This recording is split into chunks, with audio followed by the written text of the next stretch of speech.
Good morning, Trinidad and Tobago, and welcome to Talking Point here on WESN, the content capital. My name is Keaton Shaw. Pleasure to be with you once more, and a pleasure to have you as we continue the conversations of the day. And, of course, the biggest conversations in Trinidad and Tobago right now, well, it seems as though matters of national security have now been brought to the forefront once more following the heavy weather and the flooding, which is still affecting some areas across Trinidad with the recent rainfall, heavy rainfall. As far as I'm aware, I've been told that residents of Bamboo Settlement as well as El Socorro South, they're still underwater. But matters of national security, rumors of a cabinet reshuffle, of course, has TNT this morning thinking, what are the possibilities? Is there any truth to it at all? Thus far, we have nothing coming from Cabinet, but to have these discussions and this debate, alongside me is my co-host and colleague, Mr. Sean Michael Small. Good morning, Sean. Morning, Keaton. And yes, now just to get in a couple of quick matters, the decision with regards to activist Ravi Balgame Maraj, his court matter trying to get an injunction to prevent the extension of the local government officials continuing in office for another year. That appeal has now been officially reported on, so the judicial process continues on that, and I wait to see how that turns out, though I'm not necessarily expecting anything much with regards to the flooding and potentially later on in the program with regards to flood mitigation. That's an interesting topic, as now some dollar values have been published with regards to what has been spent, and questions come from that. But with regards to the cabinet reshuffle, I mean, during a time when we get such drastic World Cup results, Keaton, Germany is out. Like, who would have thought? Japan beat Spain. Japan beat Spain after Saudi Arabia beat Argentina. Now it's almost as though, is there something in the air where, maybe the world, karma, fate might be a little wild, and we might see something drastic happen eventually, because the situation has remained stable, and we've seen some cabinet reshuffling before, but we haven't necessarily seen too much significant change. Ironically, the only real significant change was with regards to the Attorney General's position. Faris Awari was replaced, and his replacement was an outsider, right? It wasn't just somebody else within the inner circle of the party within cabinet already just moving into his spot, and he moved into somebody else's spot, and they just did musical chairs. They brought in an outsider, and they had to drop the then Minister of Agriculture, if my memory serves correct.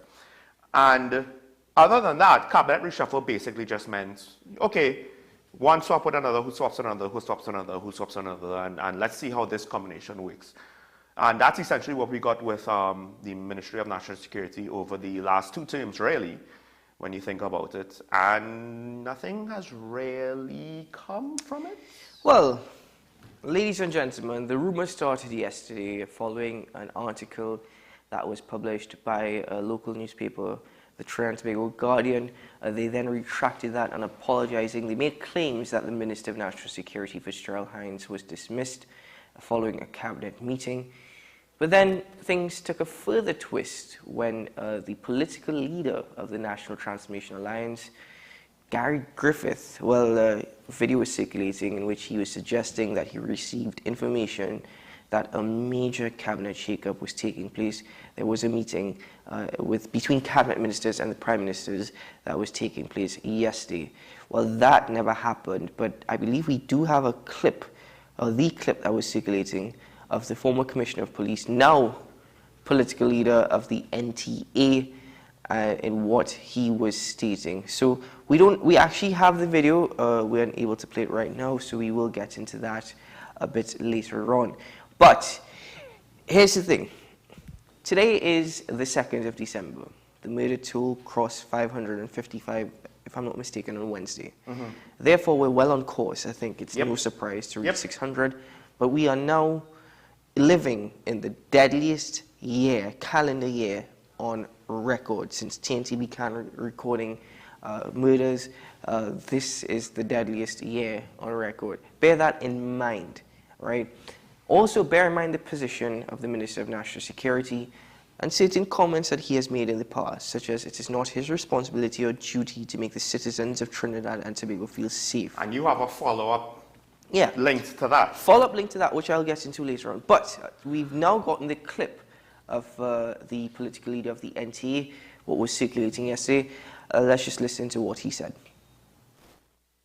I have several members of parliament in the PNM that know me well. They believe in me. I'll find out whether it is true or not. But it has just been brought to my attention that the government has virtually collapsed. There's an emergency meeting that has just taken place, and there is a massive cabinet reshuffle taking place as we speak. So let us see if that was rumor or not. Let us see if the members of parliament are close to me or not. So let's see if what's going to happen tomorrow, more tomorrow. If what has been brought to my attention, inclusive of Minister Sleepy and others, but the sad thing about it is that at least, you know, when you have a government that will decide to rotate, you cannot shuffle 52 jokers. It's the same jokers you're going to reshuffle. Well, actually, a couple of points there. Yes, it turned out to be a rumor because instantly it was rebutted. Well, put it this way. At the timing of the article published by Guardian, because this is exactly what we're getting into now, as well as Gary Griffith suggesting such, Minister Simon Norbert came out and said, listen, Minister Fitzgerald Hines is still National Security Minister. Any instructions of such will come directly from the Prime Minister towards the President.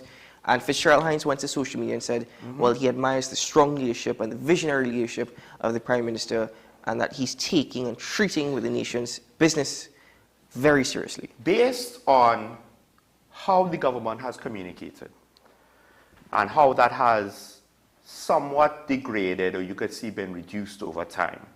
Because while there were some gaping holes in policy with regards to the COVID pandemic, such as the border security or the border closure issue, or the lack thereof, or the inconsistency of the public health regulations being enforced, right? They still communicated very regularly then. Not so much now. Now it seems that they're reluctant to even communicate. And the results of a lot of things within the last couple of months, the big ticket items, the flooding, which is a reoccurring decimal, the murders, which is a reoccurring decimal, but it's getting worse. I think there's potentially some merit with regards to what Gary Griffith was implying. Now, here's the thing. With regards to the rumor, if he publicly says it, can they carry it out and prove him right? So I go back to saying how the government has handled their business for the last few months. I'm not necessarily able to justify giving them the benefit of the doubt that, yes, everything they say is exactly what they mean. I don't know if I could do that anymore. Well, let me... Because once Gary said it publicly, once the cabinet got wind of that, it's obvious that they're going to say, well, we can't do it anymore. We have to not do it. Let me chime in here for a moment because, no, it's not obvious. They can go ahead with it. They can simply go ahead with it. So that's why I said the rumor yesterday suggesting that that happened was false. It does not mean that it cannot happen today.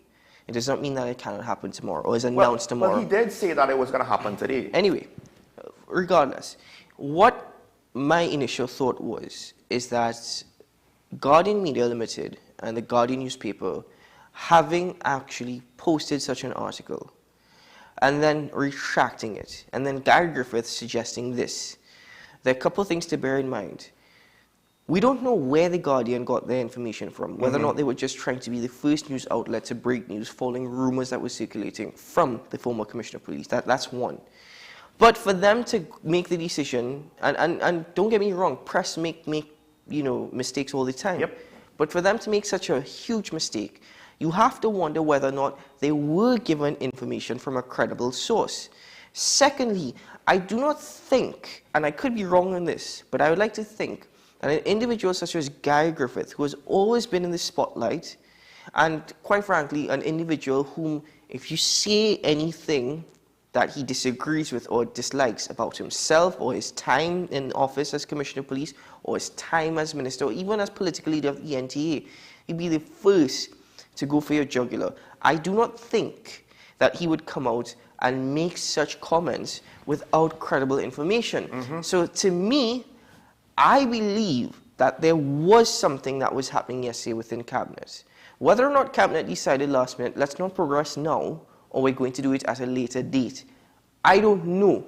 But for Guardian Media to jump ahead of the gun like that, and then for Guy Griffith to do it, there obviously was something. And the thing is, right, what is the point of a cabinet reshuffle now?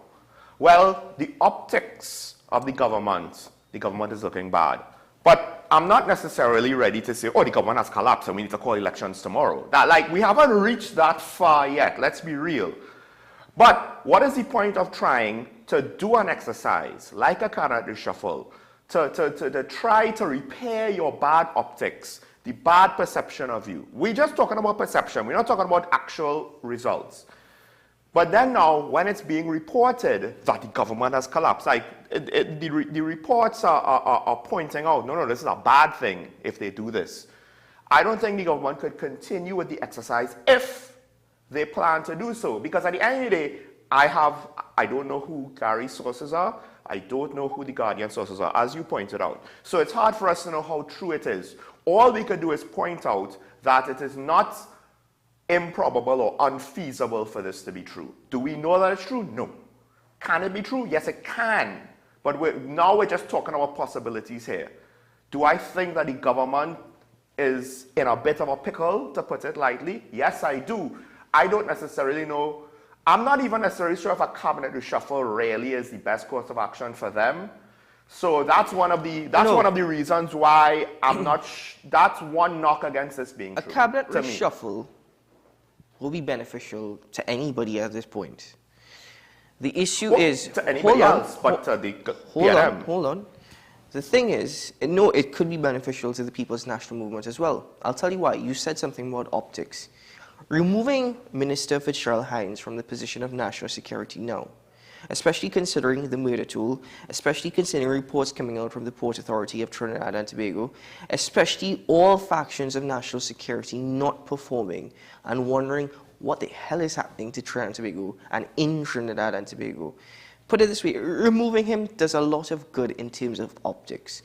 The very last point in that video, and I must say it's a good point, overall, having a reshuffle is just for optics because you're still putting the same individuals who have underperformed or not performed at all in various roles or positions in government. Put it this way, what has Fitzgerald Hines, in his 200 years as part of the People's National Movement, what has he excelled in?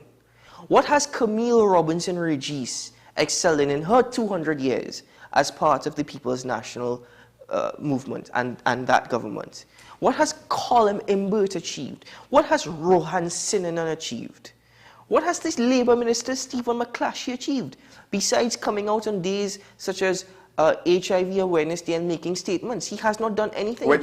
How much of that has to do with his ministry? No, but it has a lot because it's HIV, AIDS, and equality within the workplace. But the thing is that what has these individuals achieved? What have they done? They haven't. But the thing is, you are still reshuffling the same heads within cabinet. So the optics is going to be positive in the sense of national security. Fitzgerald Hines is gone. Oh, we have somebody else. Now, it depends on who the other individual is. But at the same time, it's not making sense. Why are we reshuffling people? They're not performing here. They haven't done anything. But why is it they're going From what I understand, and I think this is somewhat true, nobody wants that job because nobody knows what to do with regards to national security.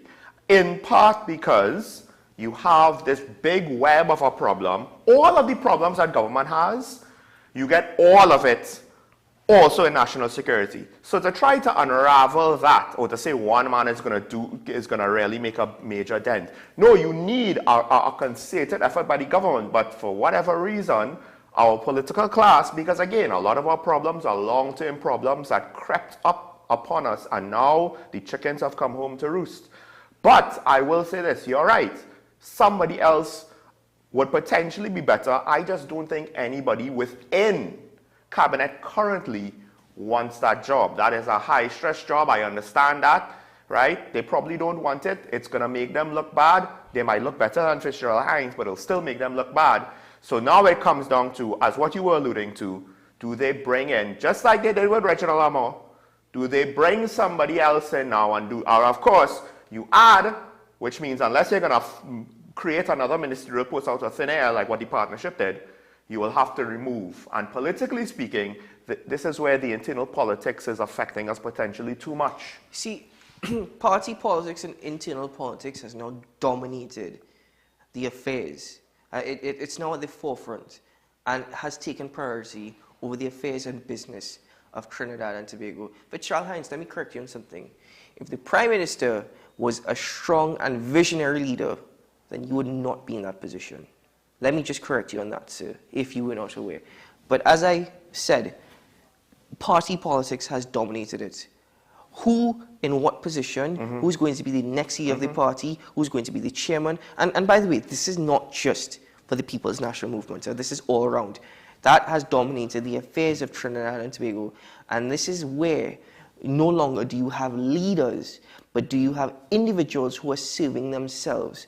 If People's National Movement politics, or United National Congress politics, or PDP politics, now becomes, in the eyes of those and members of the party, what is most important or what is crucial as compared to how best can we govern Trinidad and Tobago, rather than how does the leadership of the party equal to good governance, we're lost. The irony is we assume they push back local government elections to kind of give themselves a chance to gain back looking good before that election happens. The irony is if they push back the party elections, that might have been to their detriment given how things are going. And I'm not too sure a year, having local government delayed a year, might actually work against them the way how things are trending. Following the recent events. But yeah, we have to... We have to take a break. When we come back, we do have QRC with us once again in the house to speak about, well, their upcoming Christmas offerings. Stay tuned. This is Talking Point. We'll be right back.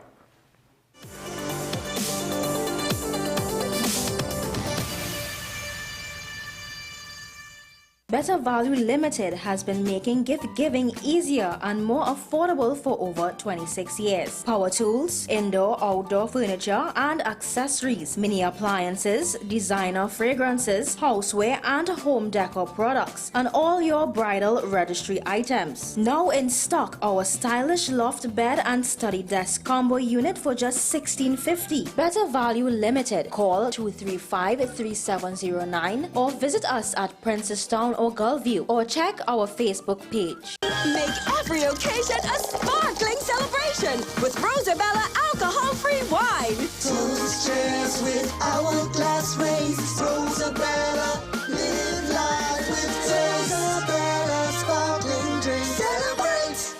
Your Christmas is safe with us at PCU. Police Credit Union. Police Credit Union. Your Christmas is safe with us at PCU. Police Credit Union. PCU. Police Credit Union. Get an easy zero-interest Christmas loan at Police Credit Union today. Borrow up to $25,000 with affordable monthly payments. New members, you get up to $10,000. No interest, no installments until January. Apply online at www.policecreditunion.com. Loan subject to credit approval. Whether it's a room for 1, 2, 3 or more, there's a room waiting with the ocean view almost to your door. Cocoa Reef Resort and Spa, the perfect getaway when you don't want to travel far. The Cocoa Reef Resort and Spa, Crown Point, Tobago. Call 639-8571 for your reservation.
Have a content capital Christmas. It's the best time of the year. Now I know we have no snow, but Christmas is still here. Ho ho, the Christmas shows each week for all to see. Movie classics wait for you and a local content for free. Have a content capital Christmas, and in case you didn't hear, oh by golly, have a content capital Christmas this year.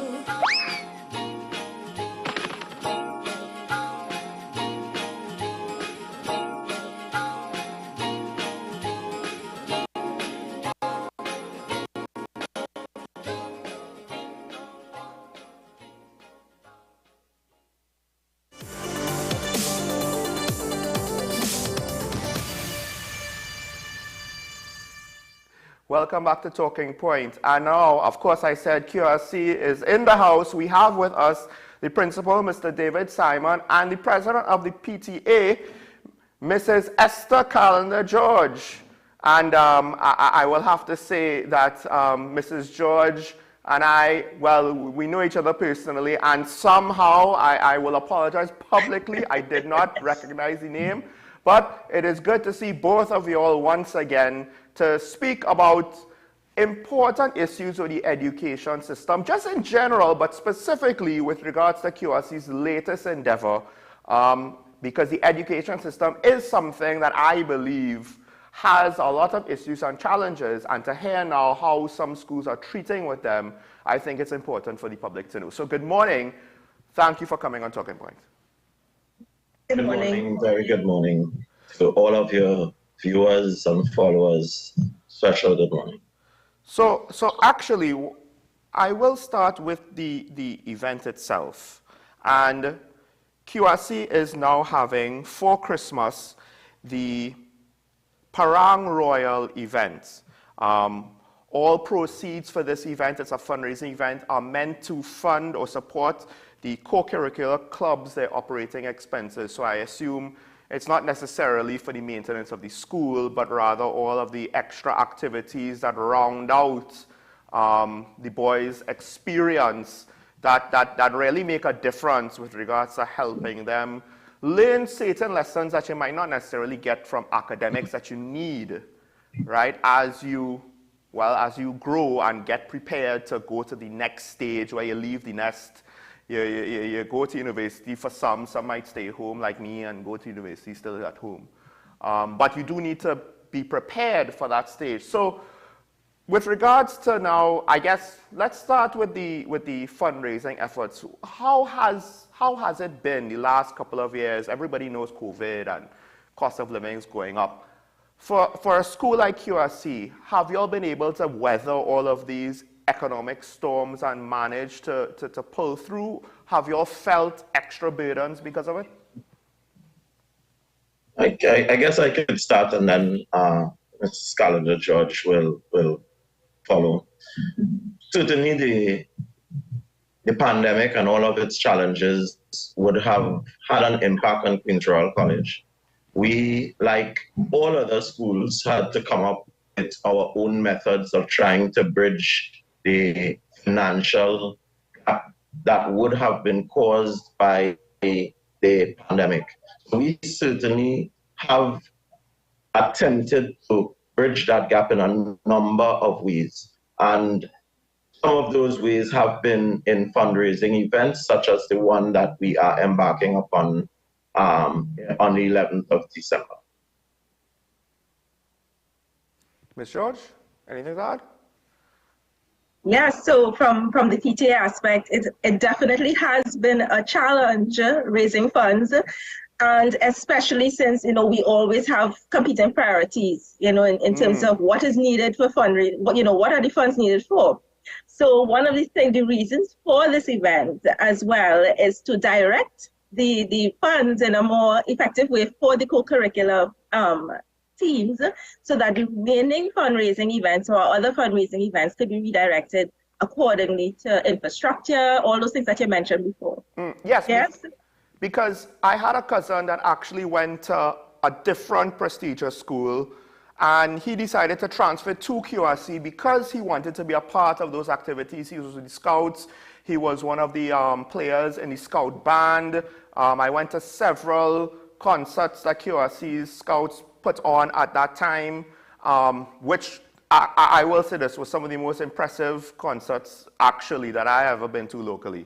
And that's just to say the tradition of that talent and having those extracurricular activities. And usually the stereotype is when a school has to cut budgets, what they're going to cut first. They're going to cut things like music. They're going to cut things like certain sports. They're going to cut things, well, maybe not sports, but all of the other things, drama or art or just anything else, any other sort of non-academic activity.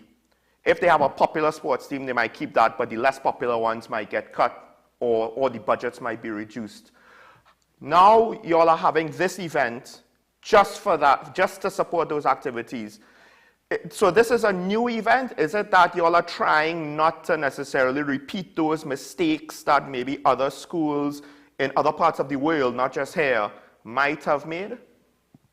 Well, it is a new event, and I think one of the things that you and the nation definitely know is that we tend to out ourselves as leaders, and definitely this is new. It's something that Queen's Royal College has always embarked upon. We have always looked at how we can mesh, as you said, the traditional curriculum delivery as well as co-curricular activities, which is very much part and parcel of the education system. We have a number of events, but we've never had a niche event for the Christmas lovers. And we at Queen's Royal College have always believed that we want to lead. We want to get out and do things that will positively impact the rest of the society. And certainly, this is a niche market that we feel we can, tap into, and we can offer to our patrons and our parents and our supporters an event that they can come at the end of the term and wind down and relax and end the season. After the 2 years of being bottled up and locked inside, this is our gift to Trinidad and Tobago. Enjoy this particular niche market, and of course come out and support the drive that we have on to provide the funds for all of our co-curricular activities. Are the students involved in the preparation and management of this event? Because I know when we would talk about the She's Royal event, there was to some degree a significant amount of participation there, and both formally and informally. So with this event now, do students have the ability to get involved? Because some people might think, oh, well, yeah, cheap labor, get the students involved. But also for someone like me who has been involved in various things, whether it was from my family's business or with my choir that I was involved with, there's a certain amount of satisfaction and growth and learning. So have the students also gotten that opportunity? Well, I'll start, and I know that Esther will come in from the parents' perspective, and she will give a totally different perspective, being a parent, being a mother of one of our students. We don't do anything in Queen's Royal College without the students being at the center of it.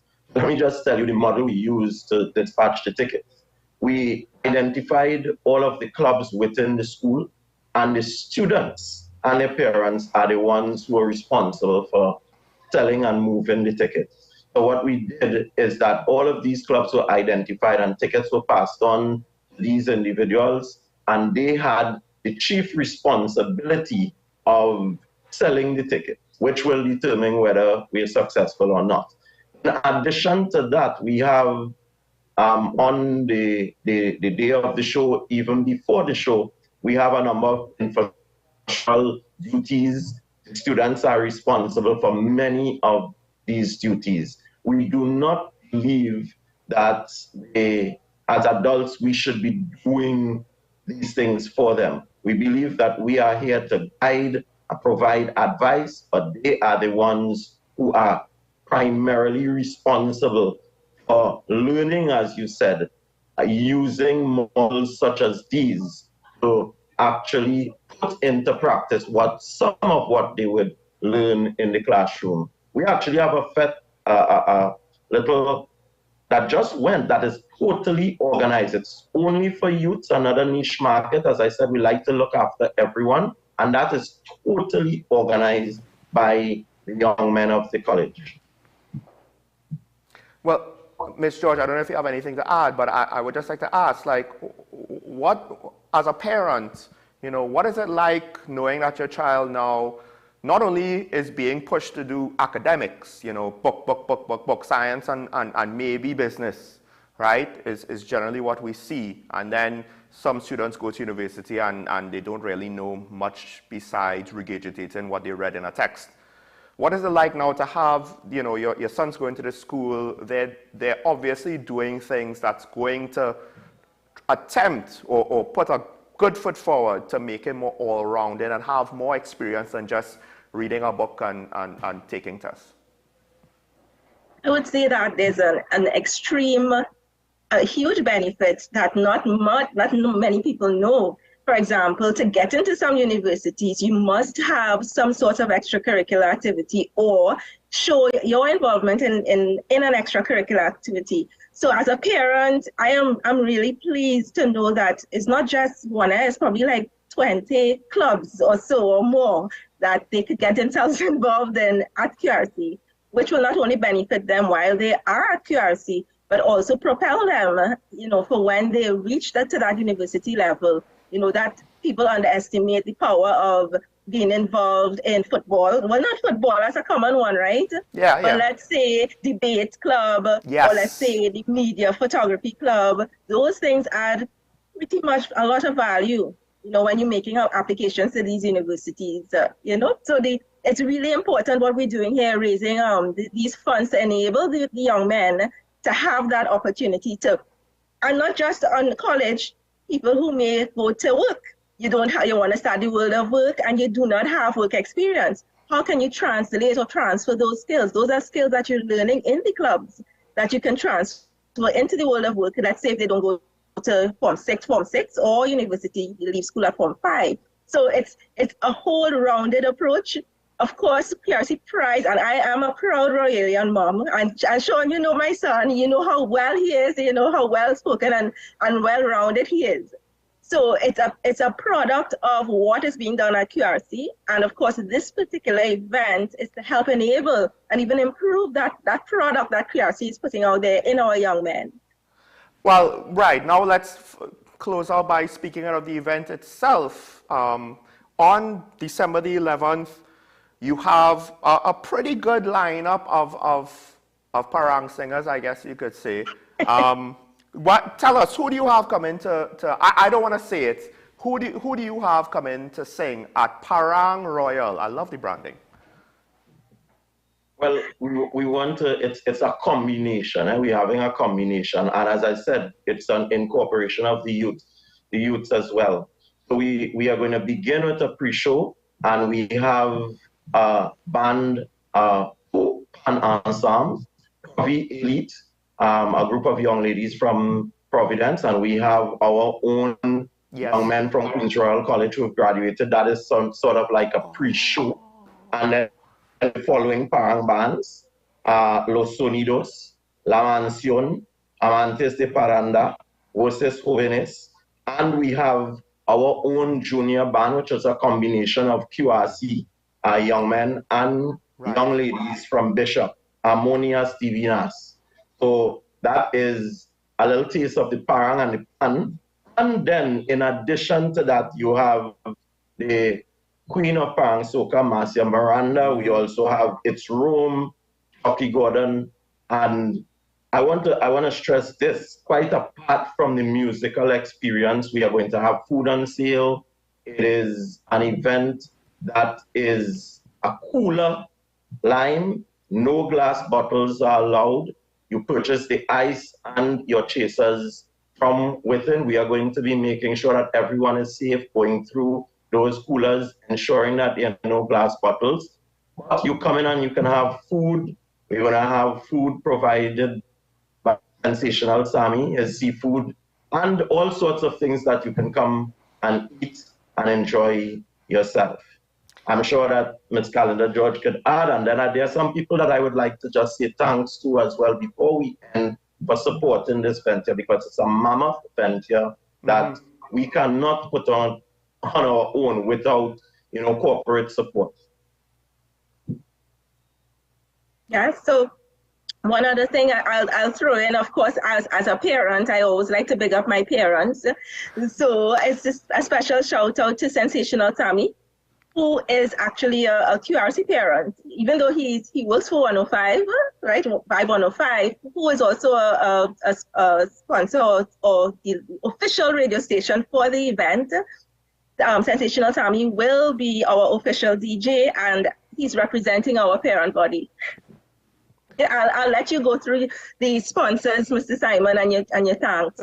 Just before you do, I'd like to point out on the list that I got, I don't think I was told about the graduates coming back to do the pre-show, which I think is very cool and very important, and it shows the value. I am somewhat of deficient in that I have not gone back to my alma mater too often.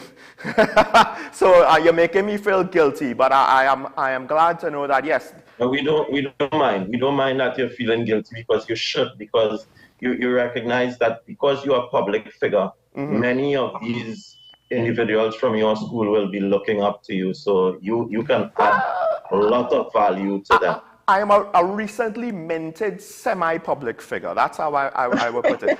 But Principal, let us, who are some of the sponsors now that help with this event?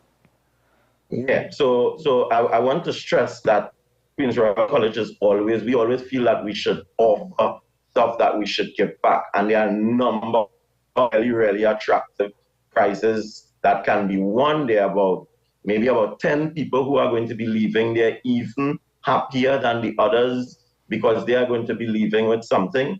I want to thank National Flour Mills for providing us with 4 lovely hampers that we are going to be giving away. Angostura Limited, they also provided us with 3 hampers, beautiful Christmas hampers that some of our patrons will really, really enjoy. We also want to say and give a shout out to our Old Boys Association, PRC Old Boys Association. They are going to be providing us, listen to this, with 2 tickets to Fête Royale, which is our all-inclusive fête, which takes place on the 4th of February next year. And this is the big one. This person is going to be extremely happy. And I want to give a big, big shout out to American Airlines for providing us with our main door prize. And prize will be a return ticket for 2 any destination in the United States of America that American Airlines fly to. I really do want to say to the officials and of American Airlines, thank you for getting behind us.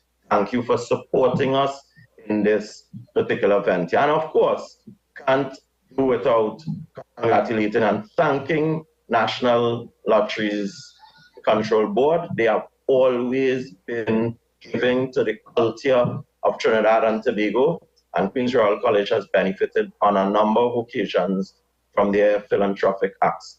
We want to say thank you to all, but the big prize, somebody is going to be very happy because they and someone else will be able to go to any destination of their choice once they have a passport and, of course, a U.S. visa. Of course. Well, folks, we have to end it there. I want to thank, of course, the principal of KRC, Mr. David Simon, once again coming on to share the work that his school is doing. And please, folks, don't underestimate this work, as well as, of course, the PTA president, Mrs. Esther Calendar George, for coming and sharing. Also, it's a good example that I think a lot of parents should learn from. One of the things is to be involved It's one of the areas that we need to do better in as a wider society. And folks, I think ultimately this is why we have these interviews. It is to show, okay, things can be done well, things can be run properly. We have that ability. More than that, in TNT, this is just one example that I hope we all could take away something from. But I want to thank you too for coming on, and all the best with regards to Parang Royal and Fet Royal later on next year, and hope we will have more conversations in the future. Thank you very much. Thank you, Sean. Okay, when Thanks for having us. When we come back, of course, the conversation will continue to close out the week. There's still a couple of things that we have to get off our chest. Stay tuned. This is Talking Point. We'll be right back.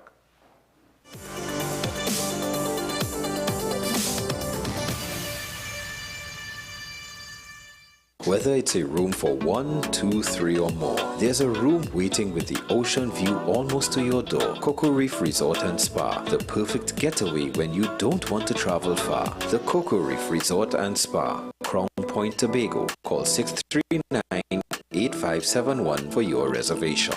Your Christmas is safe with us at PCU. Police Credit Union. Police Credit Union. Your Christmas is safe with us at PCU. Police Credit Union. PCU. Police Credit Union. Get an easy zero-interest Christmas loan at Police Credit Union today. Borrow up to $25,000 with affordable monthly payments. New members, you get up to $10,000. No interest, no installments until January. Apply online at www.policecreditunion.com. Loan subject to credit approval. The issue, the continued rise in the price of flour and its impact on the cost of living in Trinidad and Tobago. How should we go about it? I want to ask you what has been revealed to you about the state of vulnerability in the country because of this exercise and because of what we're going through. Is the government losing the war on the vaccine front? The discussion should revolve around the common good for the greatest number of people in Trinidad and Tobago. How do we inculcate a sense of respect and regard for people who may not be of your own political ilk or persuasion? The communities are now being used by political opportunists. So when the tables are turned, it's the same way. Okay, this has been 10 questions. I'm Andy Johnson, and we'll see you next time. Is it politics? What is it? Is it that nobody cares about sports? The kind of support that sport used to get in the past is no longer here. The thing is, taking a knee doesn't mean that that's the only thing you're doing now, Andy. Right. Taking a knee along with other stuff. Samantha, what are you looking forward to when you return home to Trinidad and Tobago after winning the title? Thank you very much for speaking it into existence. Is there no pressure on Nicholas Ball? It makes me more motivated to work hard and to go out there and rep the red, white and black. Why are we sending a team to the Winter Olympics? There are a number of Trinbagonians who are in the diaspora and have grown up in winter sport. It's an opportunity that the Trinidad and Tobago Olympic Committee will not close the door on. I also believe in the players that we have. Once you can motivate the players, you can get the best out of them. Better Value Limited has been making gift giving easier and more affordable for over 26 years. Power tools, indoor, outdoor furniture and accessories, mini appliances, designer fragrances, houseware and home decor products, and all your bridal registry items. Now in stock, our stylish loft bed and study desk combo unit for just $16.50. Better Value Limited. Call 235-3709 or visit us at Princestown or Gulview, or check our Facebook page. Let the home store turn your house into a home you love. We offer household items, lawn and garden, paint center, hardware, plumbing, lighting and electrical, toys and storage solutions. And just for you this Christmas, come check us out for great gift ideas and all your Christmas decorations. 5 convenient locations: 6th Avenue Barataria, The Falls at Westmall, Pennywise Plaza Shoguanas, C3 Center Branch and the Christmas store C3 San Fernando. Check out our Facebook page for more information and come visit us today. The Home Store. Turn your house into a home you love. Make every occasion a sparkling celebration with Rosabella alcohol-free wine. Toast cheers with hourglass race. Rosabella, live life with Rosabella sparkling drink. Celebrate!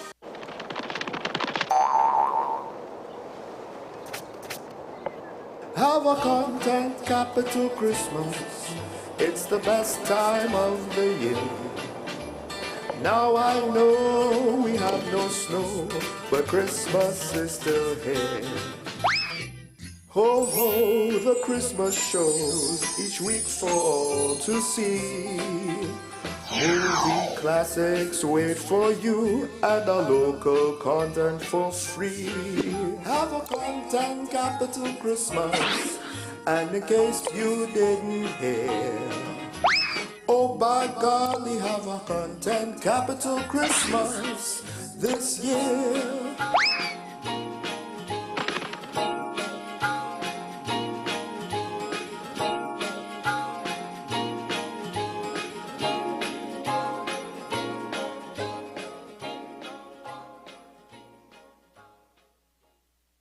Let the Home Store turn your house into a home you love. We offer household items, lawn and garden, paint center, hardware, plumbing, lighting and electrical, toys and storage solutions. And just for you this Christmas, come check us out for great gift ideas and all your Christmas decorations. 5 convenient locations: 6th Avenue Barataria, The Falls at West Mall, Pennywise Plaza Shoguanas, C3 Center Branch and the Christmas Store C3 San Fernando. Check out our Facebook page for more information and come visit us today. The Home Store. Turn your house into a home you love. On the next episode of Nicole Larson Live, living in victory every day. You, and I've known you for so many years, you going for them. You know, it's only a Rescue call. mission. You will rescue, you know, and dun-dun-dun-dun, and you're going. But I want to find out about that passion. Where did it come from? Well, you know, I've thought about that a lot. I think it's a combination of my family upbringing and my faith.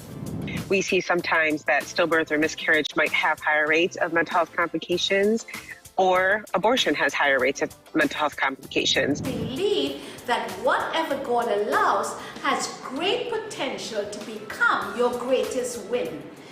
You are stronger than you know. So much stronger than you think.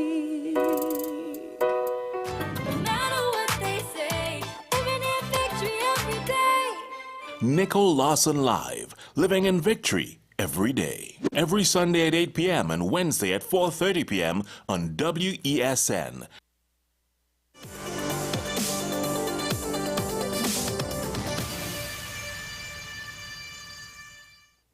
Welcome back to Talking Point here on WESN Content Capital. As we continue this morning, Sean Michael Small and I were joined by the former mayor of Port of Spain, an individual who has a lot on his mind and who would like to get it over this morning. Following a week of, should I say, disaster here in Trinidad and Tobago, welcome Mr. Louis Leeson. Good morning. Good morning, gentlemen. Good morning. It's so nice to see you in person and not to be speaking to you via the telephone or anything like that. Let me say to you, this has been a very beautiful time for Trinidad and Tobago. You see, we have a tendency to believe what is good is bad, and what is bad is good. That's the new tendency. It was invented by Donald Trump. You remember Donald said, what you see is not necessarily what you see.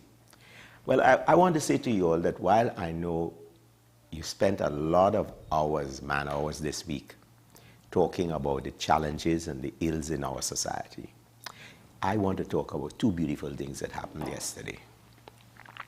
The first is I attended a book launch of the 100th anniversary of the founding of this, I want to call it this a city, but of the district of Woodbrook.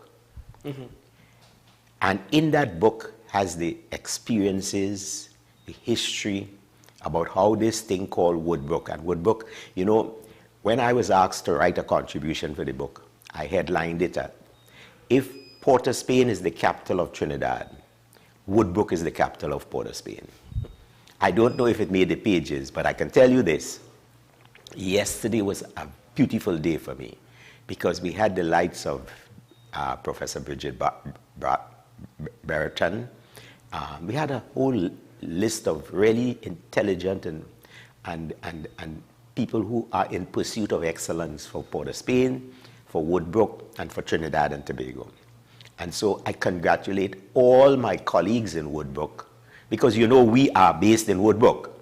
And so we at WESN congratulate all our colleagues in Woodbrook for having achieved that milestone, that major milestone.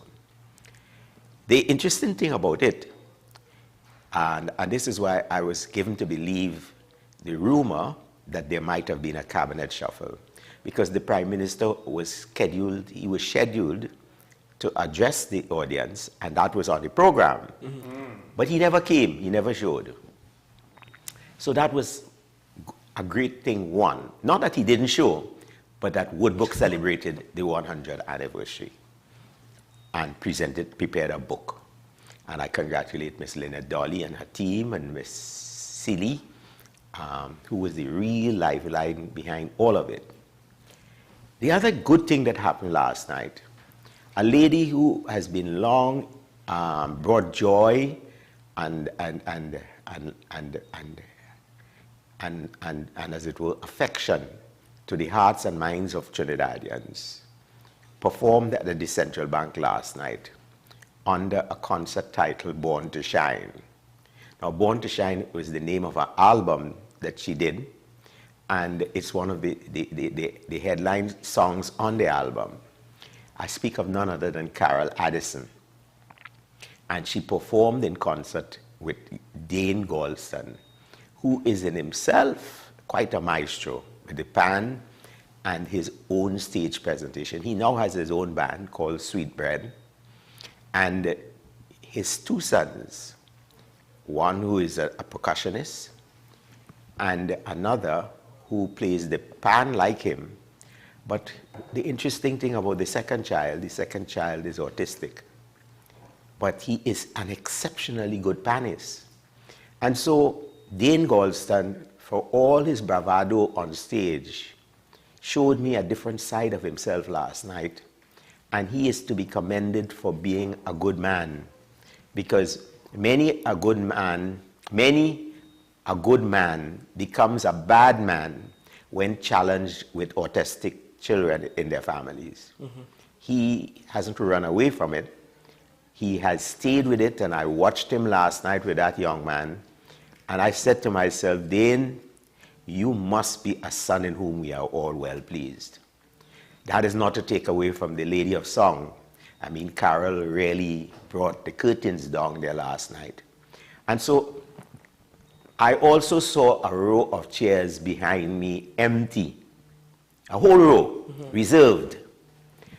And I was told that the Prime Minister was supposed to be there. So I wondered whether we are having a missing Prime Minister.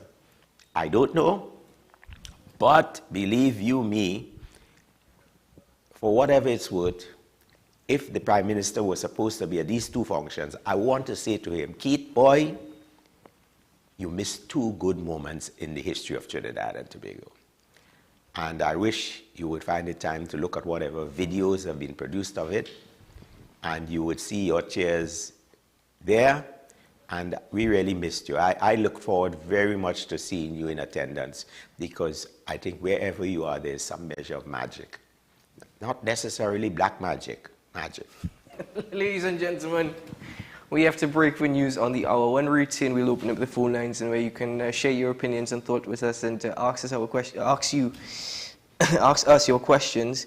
But also, when we return, I must ask Mr. Leasing. He said it was a very beautiful week in the history of Trinidad and Tobago. I'll ask him to expand on that when we return after this.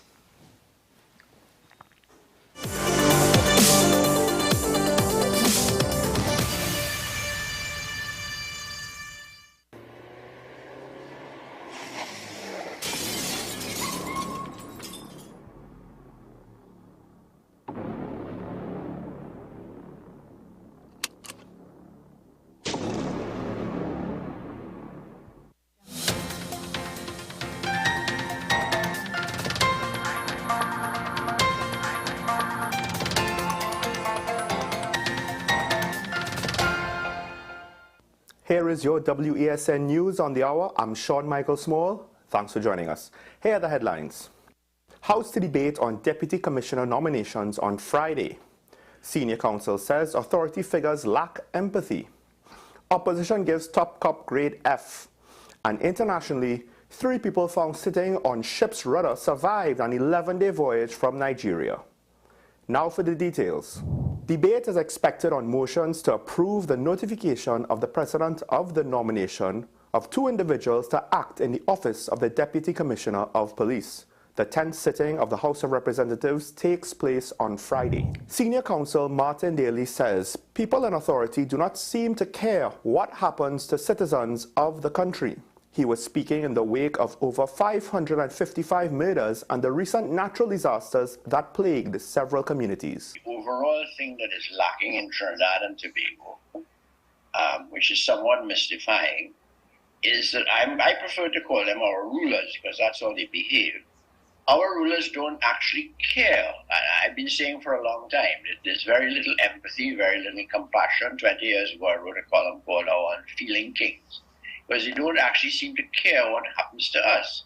That's a little mystifying because what the flood crisis has shown is that there are thousands and thousands of Trinidadians who are very well disposed. They have a sense of civic duty. They get out there and help. But somehow that is not reflected in the government structures. Opposition member Sean Sobers says the acting commissioner of police deserves nothing more than a grade F for his performance. The murder toll has reached record highs of over 555 in the last week. The most appropriate grade that could be given to anyone who's presided over 555 plus murders within the year, the most amount of murders that Trinidad and Tobago has ever seen, would have been the apt rating to be given to someone like that would be an F. And it is really not beyond any of us to also understand that that F could be specifically connected to his line minister, which is Mr. Fitzgerald Hines. And the F, in fact, is not for Fitzgerald, it's actually for failure. Internationally, the Spanish Coast Guard has rescued 3 people who were stowed on the top of the rudder of a ship that arrived in the Canary Islands from Nigeria. In a photograph distributed by the Coast Guard on Monday, the migrants are shown perched on the rudder of an oil and chemical tanker, Althini 2. The Althini 2 arrived in Las Palmas in Gran Canaria on Monday after an 11-day voyage from Lagos in Nigeria, according to Marine Traffic, a ship tracking website. Well, that's the news on the hour on WESN. I'm Sean Michael Small. Thanks for watching.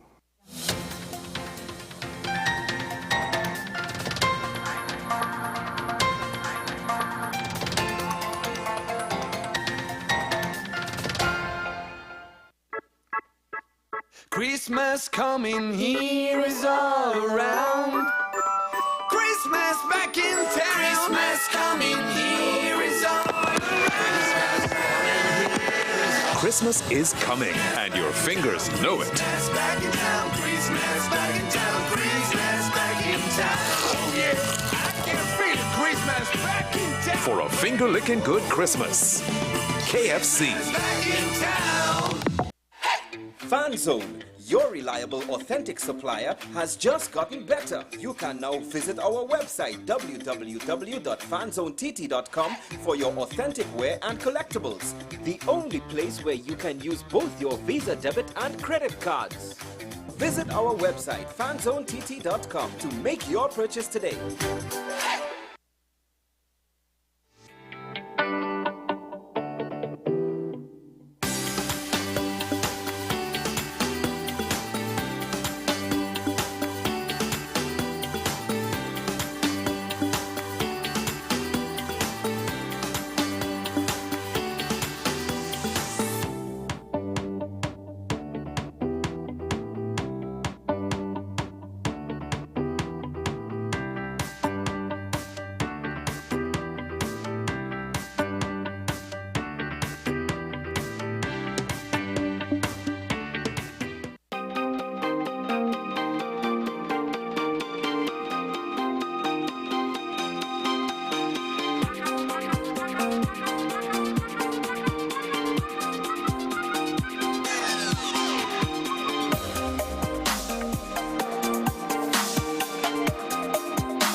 Welcome back to Talking Point, ladies and gentlemen. Of course, we last left off, Mr. Lee Singh was giving us some positive developments that was happening within the community of Woodbrook and within the wider national sphere. And before he gave us some good news, we had the principal from QRC as well as the president of the PTA, giving us an update with QRC's latest endeavors. And to me, all of these positive news, it's nice to have it. Unfortunately, as my host would say, I'm here to poo-poo a little bit on the positivity because there's a couple of things I need to point out. This is the last day of the week. First of all, the Salcott being shut down and the Minister of Public Utilities seemingly being unaware of the necessity of maintenance.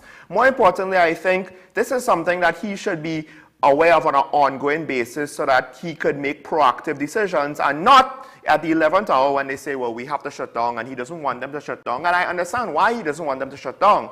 But this is where it starts. Because unfortunately, when you delay maintenance on machinery like this, the accumulated damage and the worsening situation is not necessarily good for the long-term investment to the country. And this is not the first time things like this has happened. More to the point, it has been published, the hundreds of millions of dollars that has been put on flood mitigation efforts, with over $200 million earmarked for next year or for the current fiscal year. And I would just like to say, what has happened with all that money? Where are the results?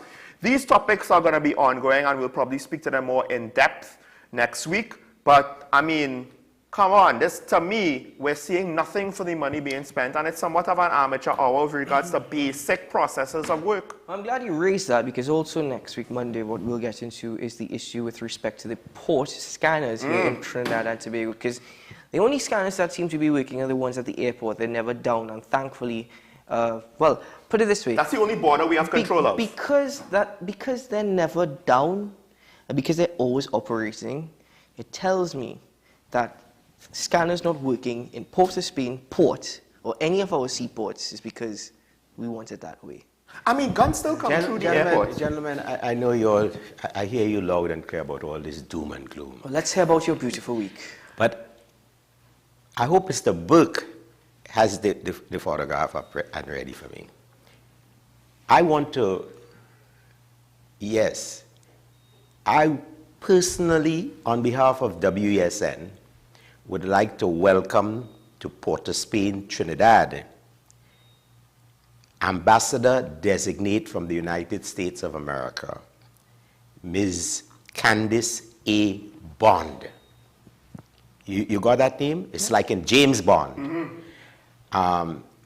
Whenever I look at this ambassador's photograph, I say the world of Joe Biden has really changed, or Joe Biden has changed the world.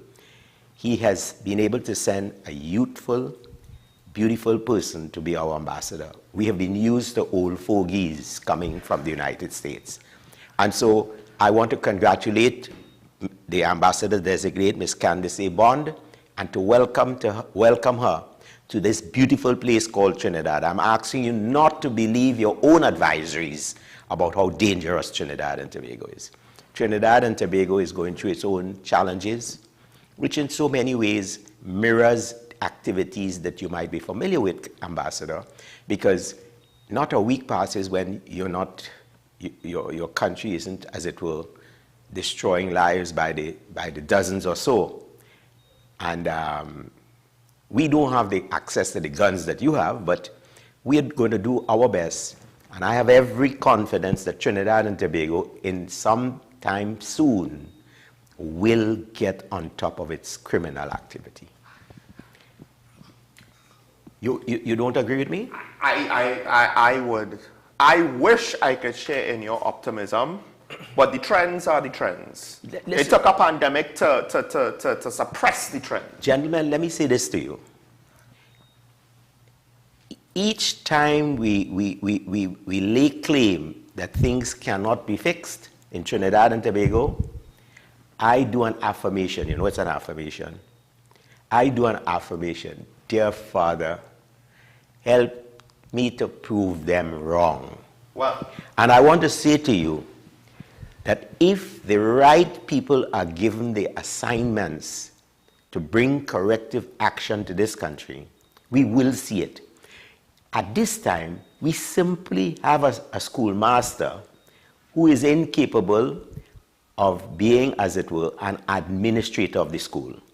And that's why the people who he has selected as his deans and teachers and what have you are so incapable of bringing the relief that we, the students in the school, require.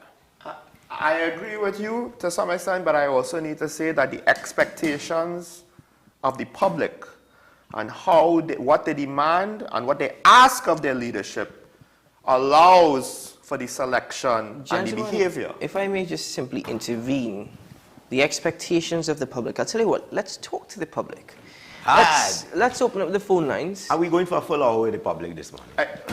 I'd love that. I'd love nothing better than that. I would like us to have a convention this morning where the people in the audience are those who will be calling in for a whole hour. We are going till 9:30 because that's what we have to Sean, do. we have Claxon Bay, but I want to say to you, let us agree that someday soon, before Christmas, maybe we'll have an open forum. Potentially. And we'll advertise it and promote it, and we are only fielding calls from people out there to tell us how to fix Trinidad. I'll tell you what, that's a fair point. We could work on that. But in the meantime, let's take on Claxon Bay. Good morning, Claxon Bay. Welcome to the program.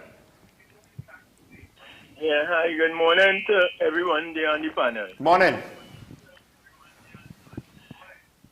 The first thing we had to do in this country, we had to have the media. Media play a vital role in this country, in shaping this country. And if you can shape the country with the facts, with the truth, you understand? That is one of our biggest problem in this country, you know. We have too much of people that we depend on who continue to try to shape the country with a lot of lies and not telling the people the facts because you're afraid for what other people might think or what they might feel. But the truth is the truth. And if we know that things like the port and all these different things is involved in corruption, we have to deal with the matter. We have to get out to the people so that we could get what we want right for the country. The other thing is that unless we see it fit as Indians and Africans to come together to go before the parliament and let the parliament and them know this is what we want as a people, we wouldn't get nowhere. Thank you. Thank you very much, Kola, for your contribution. Chairman, I think you should say to people, you got 30 seconds to make your contribution. Just as how you tell me, just as how you all tell me. You usually get twice as much time as 2 minutes is shorter than 4 minutes. 2 minutes shorter than 4 minutes. That's 50% of... who's that caller? Are you talking about Mr. Blanchard? Good morning, San Fernando. Good morning, caller. Morning, you're live. Good morning, gentlemen. Good morning. Are you hearing me? Yes, go ahead.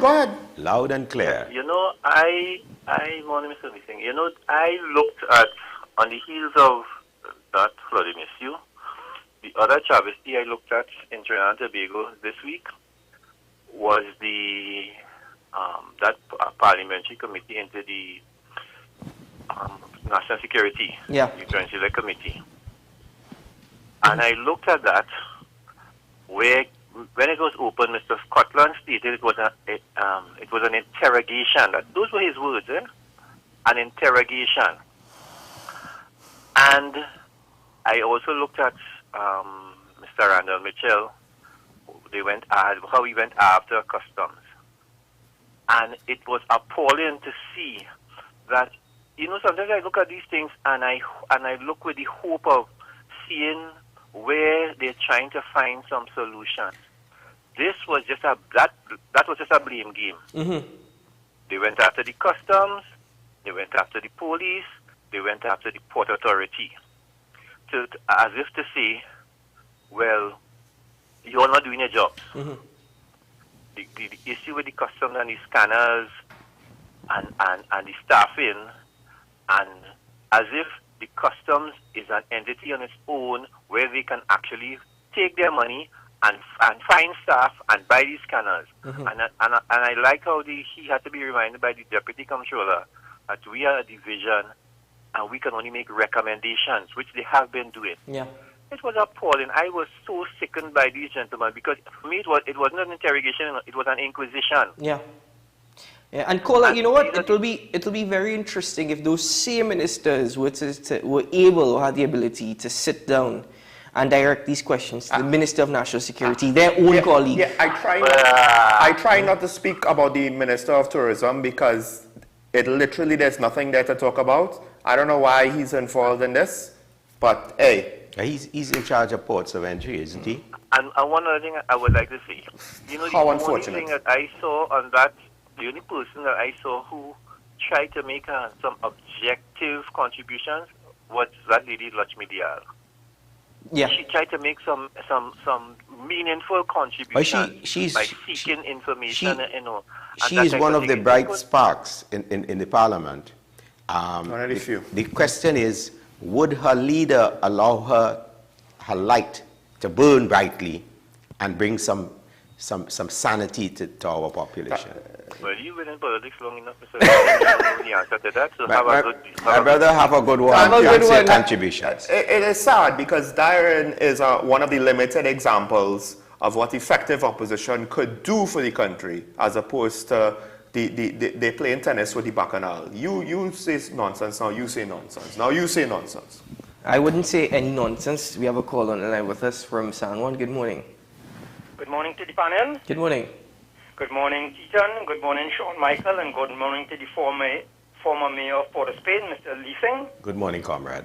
Yes, I remember Leasing from the old days from Belmont Boys Intermediate because I myself was a former Belmont Boys Intermediate student. Say your name. We'll talk about that later. Mr. Pigas, when Mr. Pigas was the principal, and then Mr. Pigas was succeeded by Mr. Carlton Cragwell. You're good. You have your records correct. Right. Do you send a little contribution to the school to help? Well, nobody has ever approached me. Well, I'm now making a public approach.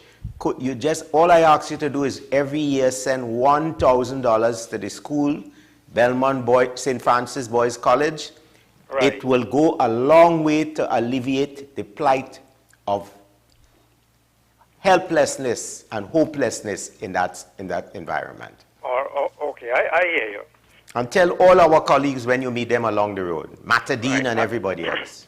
Yeah. I remember that famous math teacher, Mr. Romero. Yes.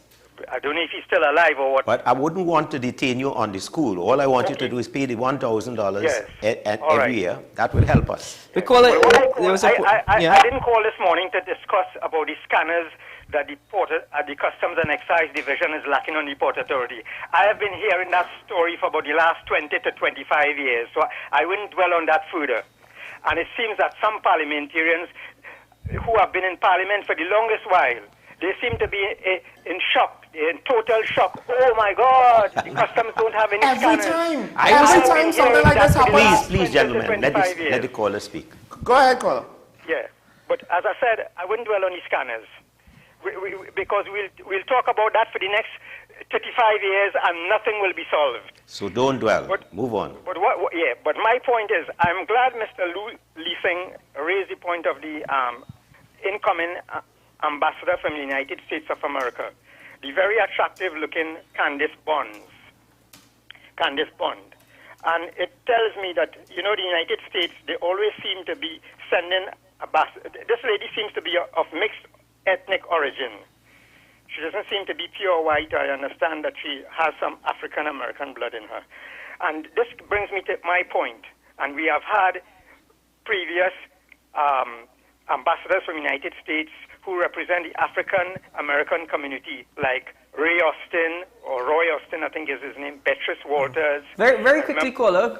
Make your point very quickly, caller. Yeah, all right. But I always lament the fact that Trinidad and Tobago boast of being a multi-religious, multi-ethnic society. And I always lament the fact that our high commissioners and ambassadors abroad who represent this country abroad, we hardly find any of East Indian descent. You could count any number of high commissioners. The one who sits in St. James Court, which is perhaps one of the leading embassies postings. Vishnu Dan Paul. Yes. Yeah, and he's the first one, Mr. Lee Singh, in about 50-something years since Eric Williams took this country. And the one who sits, the one who's in India. He got the job because he's a very close personal friend of the Minister of Finance. But the one and who's that's in the only India. reason he got the job. But all the honeysucking positions are given to Afro-Trinidadians, and the only one East Indian will get a posting is the High Commissioner to India. And that's all. And All right, caller. Thank you very much. Sean, I'll listen to Mr. Lee Singh's response. Thank you. Sean, this is something perhaps I recommend that we bring the head of missions in one day and ask him to explain how this is done. We will make the attempt to reach out. Yes. Whether they come or not, that's up to them. We have a call on the line with us, gentleman from Diggle Martin. Good morning, caller. Oh, hi, y'all. Good morning. Thanks. Master Control tried to play a bad joke and tell me it was too late. But anyway, Keaton, the recently minted semi-public figure, his words, kind of one-man show guy, Sean, and I are the doom and gloom people. But Keaton, you like good news. So here's what. Last year, the same time, I told you about an amazing Christmas concert at a prominent private primary school. Yes. And it was online then because COVID. So yesterday there was that same concert, and it was so wonderful to see these children why on didn't you stage tell us about it before? in their brightly colored costumes, singing, dancing, performing parang. After which some of us mounted the artwork for their exhibition on Monday.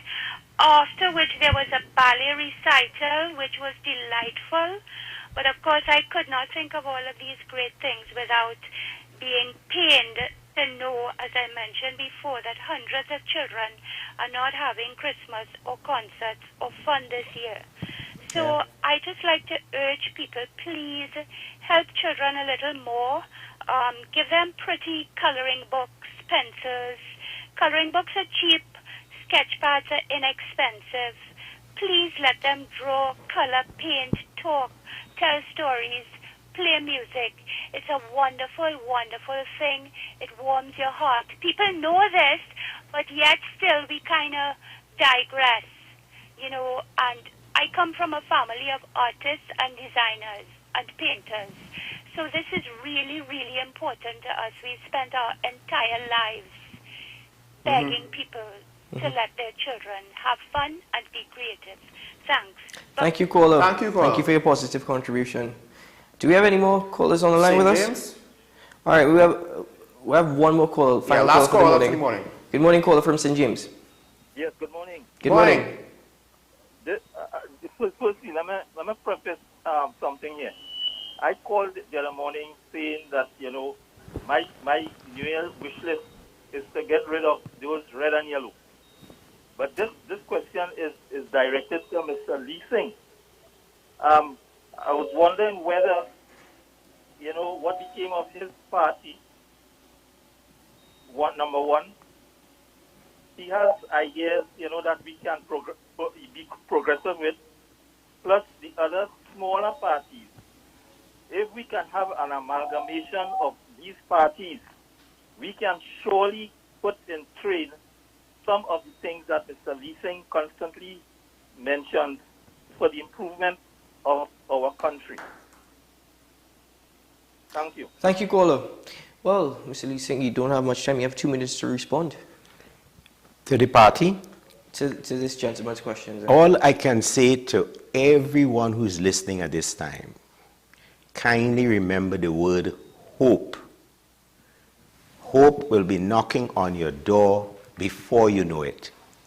At this time, you would have an option. Oftentimes, when you raise the issue of the politics of the mustard and the ketchup, people say to you, well, who are we going to put? And I am saying to you, if you are hearing me this morning, hope will visit with you and you would have an option. Fair enough. Well, as we conclude for this morning's program. I want to say thank you to all our callers. Mr. Sean Michael Small. So could you give me one second again? Well, yes, sure. 3 minutes? Yes. So I can take one? You have 1 minute. Okay, folks. I was listening to the dear caller from Digger Martin, and she talked about the school books and what have you. Mm-hmm. I want to ask people this year to give a local book as a Christmas gift this year. Yes. Instead, I'm saying to you, there are hundreds of local books, well written by good authors of varying ages under various topics and categories. Give a local book this year. Forget the fragrances, forget the yarn of cloth, forget the towels and all of that. The ties and the socks. Ties and the socks. And to those who are inclined to the underwear, forget the Victoria's Secrets and give a book this year which has perhaps not only Victoria's Secrets, but secrets that will open the minds and the hearts of Trinidadians and will perhaps move them to take action to get rid of the mustard and the ketchup. Sean? Well, I just want to reiterate the point again when one of the callers said they were surprised, that the minister seemed surprised about the whole situation. And this is not the first time. They were surprised about the scanners, they were surprised about the flooding, the Minister of Works and Transport. They were surprised about the Salcott. They were surprised about when the ferry service was more or less on the verge of collapsing. The Minister of Works and Transport was again surprised about that. They were surprised about whenever the population disagrees with them and has strong negative reactions. They were surprised about Tobago. I just need to find out exactly how much or to what extent do the various cabinet ministers, except maybe the Minister of Health because he had to, so we know that he did, right? How much of them during COVID, I don't know about now, right? How much of them actually keep up to date day to day with the various parts of their portfolio that they are supposed to have oversight for? I would just like to know because it seems as though they only are interested in finding out things when there's an emergency. You're supposed to oversee it before it gets to that point. Well, I don't have much time, but I will simply conclude by, first of all, Mr. Leasing, I've heard you on many occasions pleading purchase a local book. I know you've spoken very much about the National Library Services, NALIS, and public libraries actually not having enough local content in it. But I fully agree with you. I hear you and I support you with that. There's a very good book actually, which I want to read very soon. It's called Closer to the Church. Anyway, Sean Michael Small, very much so. They're very much surprised. I wasn't entirely surprised to learn that the scanners at the port have been down for the last year. I mean, guns still come through the airport, huh? So let's not think that if only the scanners were up. Sean, 19,000 containers have passed through. I know. Port. I know. Yeah. But I will simply. No wonder. No, you see, you all feel the guns are the issues. What about the loss in taxes? Think about the billions of dollars that we could have collected in taxes from those traders and merchants and business people who had their containers slipped through the unscanned port and did not pay the appropriate duties. Now, fair point. Why does it take so long for customs to clear containers that are checked? And more importantly, if you want to get to customs, why is it overtime is an issue in customs? If you have to pay overtime, let's bring on board a whole new shift of customs officers. You know, they're opening up. You stay quiet. We have to go. I'm not going to say we have to go. We have to go. So many more topics. We have to go. I'm supposed to be in control of this anyway. No, well, as I conclude, come on, yeah. We have to go. Hold on. We're all in this together. If you open the door, we will come through. Listen. We're all in this together. Please, ladies and gentlemen, I will plead with you once more.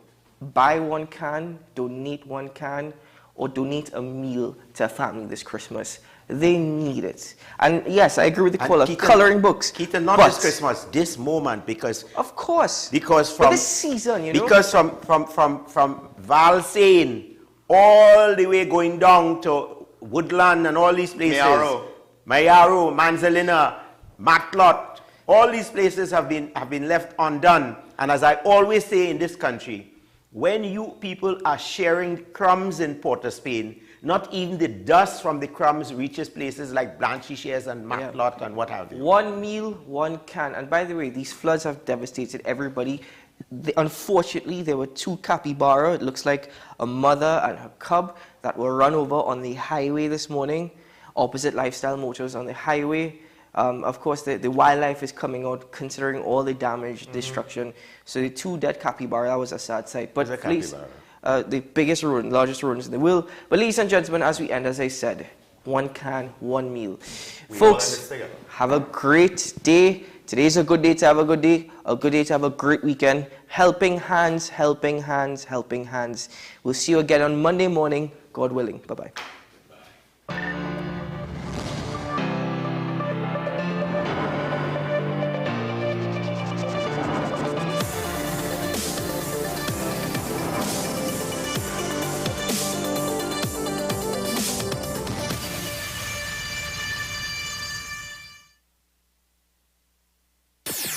WESN.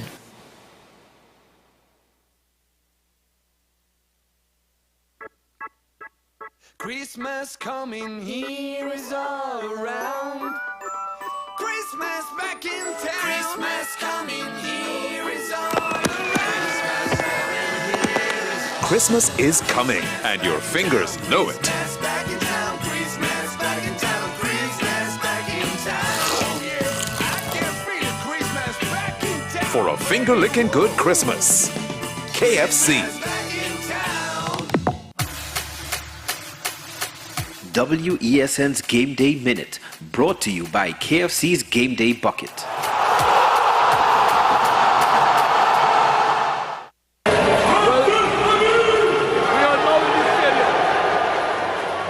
This is also a beautiful field. And it is loaded with red. Because red is Morocco and is also Canada. It's beautiful. Okay? Beautiful. Once again, we have very, very, very good seats. You know? Very good seats. We are about 40 yards from the corner plant, but it is fantastic. The crowd is starting to erupt. You know? The guys are warming up. I hope Canada can pull up an upset. We need them to get some points. Okay? Because I am supporting Canada all the way. Bye-bye. But there are a lot of Trinidadian guys inside here, this park also.